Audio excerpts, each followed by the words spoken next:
Assalamualaikum, anda sedang menonton Sekilas Fakta 13 September 2021 bersama dengan saya Nusya Mama Amin.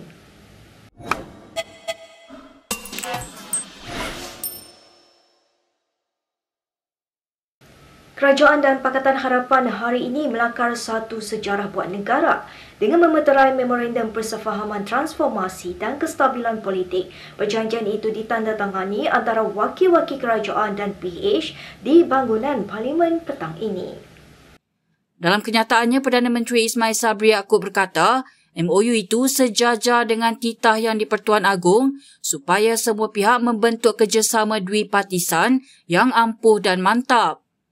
Memorandum itu merangkumi 6 perkara iaitu pemerkasaan Pelan COVID-19, transformasi pentadbiran, pembaharuan parlimen, kebebasan institusi kehakiman, Perjanjian Malaysia MA63 dan pembentukan jawatan kuasa pemandu. Kerajaan hari ini diwakili oleh Perdana Menteri Ismail Sabri dan Menteri Komunikasi dan Multimedia Anwar Musa dalam majlis tersebut. Sementara itu, Pakatan Harapan diwakili 3 pemimpin utamanya iaitu Anwar Ibrahim, Lim Guan Eng, Muhammad Sabu dan beberapa pemimpin lain.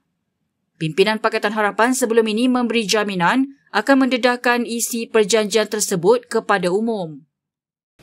Terdahulu, mesyuarat pertama penggal keempat Parlimen ke-14 membuka tirainya dengan dirasmikan oleh Yang di-Pertuan Agong Sultan Abdullah Sultan Ahmad Shah.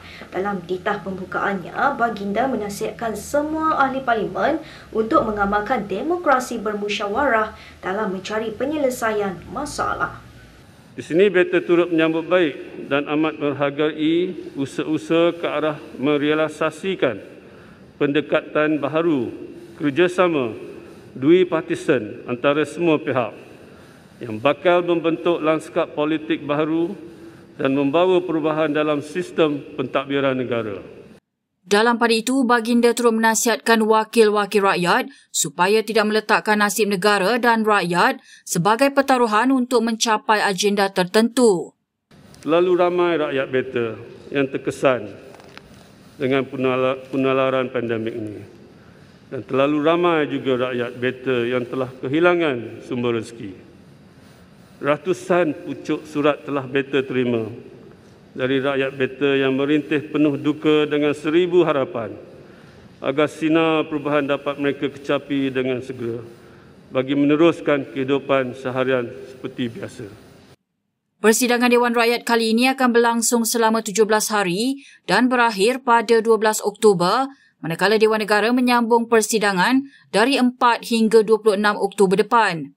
Antara agenda utama termasuk isu pemulihan negara susulan pandemik COVID-19, pembentangan rancangan Malaysia ke-12 selain usaha pembaharuan parlimen.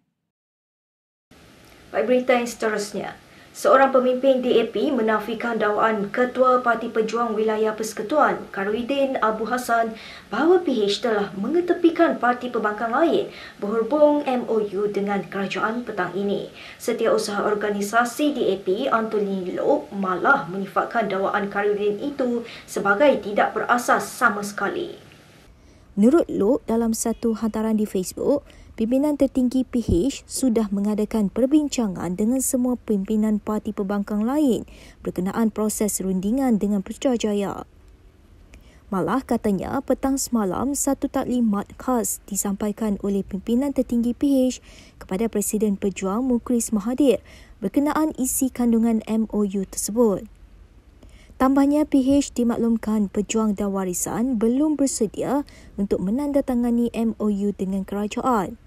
Semalam, Khairuddin mendakwa Ketua Pembangkang Anwar Ibrahim dan PH mengetepikan parti pembangkang lain dalam rundingan CSA dengan kerajaan.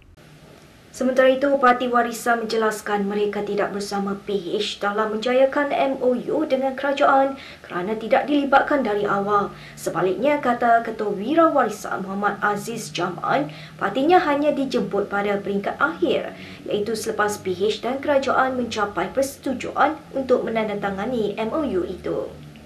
Memetik laporan berita harian, Aziz berkata, Blok pembangkang seramai 105 kerusi parlimen sepatutnya perlu dipanggil dan berbincang sebelum PH mengadakan pertemuan dengan Perdana Menteri bulan lalu. Tambah Aziz, Presiden Warisan Muhammad Shafie Apdal juga tidak boleh dijadikan pak turut kepada PH dalam soal ini. Ahli Parlimen Sepanggar itu berkata, pembabitan warisan daripada awal adalah mustahak supaya selera penduduk wilayah Sabah diambil kira. Katanya jika ada komunikasi dua hala, pastinya parti dari Sabah itu akan memberi penekanan kepada Perjanjian Malaysia 1963 sebagai antara kandungan perjanjian, keyakinan dan perbekalan dengan kerajaan. Aziz berkata demikian bagi mengulas kenyataan Setiausaha Organisasi DAP Anthony Loke yang menafikan mereka mengenepikan parti pembangkang lain dalam proses rundingan CSA itu. Dalam pada itu, Muhammad Fuad Zakarshi menyifatkan momokan yang dibuat sesetengah pemimpin UMNO berhubung penolakan kerjasama dengan Anwar Ibrahim dan DAP telah berakhir. Anggota MKT itu berkata demikian sebagai mengulas persefahaman yang dicapai di antara Kerajaan Persekutuan dan Pakatan Harapan hari ini. Kata Muhammad Fuad, pada hari ini akan tercatat sejarah ekoran wujudnya kerajaan gagal sebelum ini. Muhammad Fuad berkata kerajaan pimpinan UMNO juga menunjukkan jiwa besarnya kerana sanggup mengetepikan momokan No Anwar No DAP untuk menerima syarat-syarat ditetapkan PH dalam rundingan dengan Putrajaya. Untuk rekod, slogan No Anwar No DAP dibangkitkan sesetengah pemimpin UMNO ketika Kerajaan Perikatan Nasional diketuai Presiden Bersatu Muhyiddin Yassin berdepan ancaman kejatuhan. Semalam PH dan Putrajaya dilaporkan bersetuju untuk menandatangani memorandum persefahaman yang berisi beberapa butiran pembaharuan sebagai langkah membawa lanskap baru politik negara. Kita ke perkembangan yang berikutnya.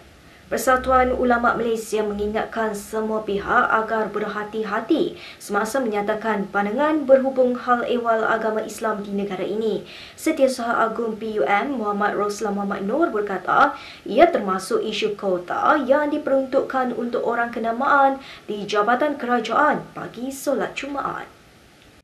Katanya ini kerana setiap kritikan yang dilemparkan terhadap kerajaan berhubung perkara tersebut ibarat mengkritik keputusan yang dibuat Yang di-Pertuan Agong dan Raja-Raja Melayu selaku ketua-ketua agama Islam di negara ini. Menurut Roslan, di sesetengah negeri masih ada larangan jumlah jemaah yang dibenarkan ke masjid kerana faktor tertentu yang dipertimbangkan pihak istana. Beliau berkata demikian bagi mengulas rasa tidak puas hati orang ramai terhadap isu tulah membabitkan VIP dan orang awam yang mahu menunaikan solat Jumaat di Masjid Putra di Putrajaya minggu lalu. Terdahulu Imam Besar Masjid Putra Iqmal Zaidi Hashim menjelaskan pihaknya memang memperuntukkan kuota khusus untuk VIP termasuk pegawai kerajaan berpangkat pengarah dan ke atas sebanyak 10% setiap kali solat Jumaat. Sementara itu Yang di-Pertua PUM Abdul Halim Abdul Kadir menyambut baik cadangan agar SOP untuk solat di masjid dan surau di seluruh negara disemak semula terutama membabitkan kehadiran jemaah. Baik, berikut beberapa lagi ringkasan berita untuk hari ini.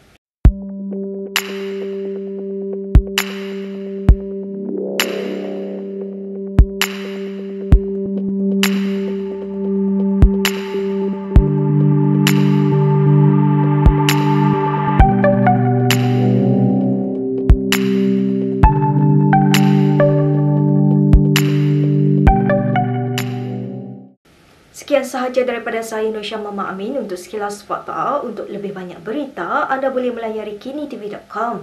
Anda juga boleh mengikuti kami di Instagram, Twitter, YouTube dan Facebook. Salam hormat dan jumpa lagi.